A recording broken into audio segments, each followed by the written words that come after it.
Embora muitos autores prefiram estudar o crescimento e o sucesso das organizações, o estudo do declínio também é importante, porque sabendo como ele acontece, é um grande passo para preveni-lo e aumentar a longevidade das empresas. Para falar sobre o assunto, convidei o professor Fernando Serra, diretor da Unisul Business School, e o professor Alexandre Pavan, da Fundação Getúlio Vargas, cuja tese de doutorado é um diagnóstico de fatores que geram declínio nas organizações.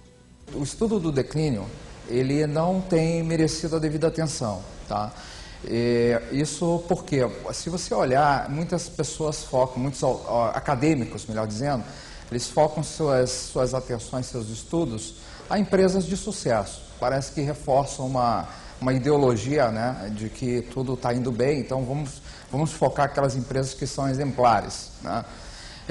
Mas a questão é o seguinte, estudar declínio é um pouco complicado, porque o empresário que passou por uma situação como essa, ele pouco quer lembrar e nem quer falar sobre o assunto, tá? Então já é uma situação complicada. E fazendo assim um paralelo, eu vejo o declínio muito associado com o ser humano, né? Se você pode pensar em termos de indústria, pode pensar em termos de pessoas, né? O equivalente de um acadêmico estudar uma empresa de sucesso seria um médico estudando um atleta de alta performance, tá? Para descobrir como ele pode ser um super atleta, melhorar ainda mais o seu desempenho. E na questão de você estudar o declínio, seria estudar patologias. Os estudos de ciclo de vida das organizações começaram no final da década de 70 e o estudo de declínio de turnaround, que é um pedaço do ciclo de vida, na década de 80, nos estudos internacionais. Por quê? Porque foi a época em que os Estados Unidos, sobretudo, estavam ameaçados pela competição com as empresas japonesas. E isso causou um impacto forte nas empresas que passaram por um fator de declínio. No Brasil, esses estudos estão decalados de 10 anos, eles começam na década de 90.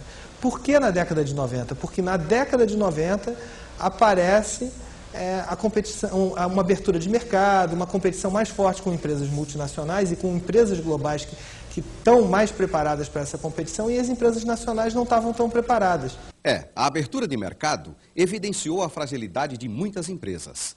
E a literatura sobre longevidade empresarial tem mostrado que as grandes empresas brasileiras não conseguem manter a sua capacidade competitiva por um longo período de tempo. Esse processo de ascensão e declínio foi o que motivou o professor Alexandre Pavan a realizar o estudo. O que motivou foi o seguinte, foi descobrir que a primeira diretoria da Fiesp, né, que era composta de 9 diretores, empresários, mega empresários, entre eles a gente pode citar o Francisco Matarazzo, né, que se a gente for para olhar quem é que conseguia mais recursos do que o Francisco Matarazzo? Era a União, quem é que tinha mais recursos, né? A União e o governo do Estado de São Paulo. Ele era o terceiro no Brasil, então era um representante no PIB nacional, assim, de vulto, né? E praticamente faliu, desapareceu, né? Então o que fez o empresário desse vulto não ter a perpetuidade até hoje, né? Se a gente for olhar, os 9 diretores que compõem a diretoria da Fiesp na época, apenas 1/3 prosperou.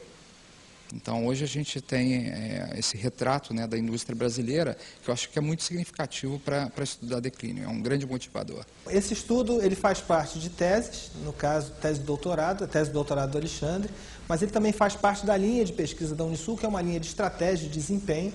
Tá? Então, nós temos todo um grupo de alunos fazendo iniciação científica, mestrandos estudando influência do líder, influência de fatores de competitividade.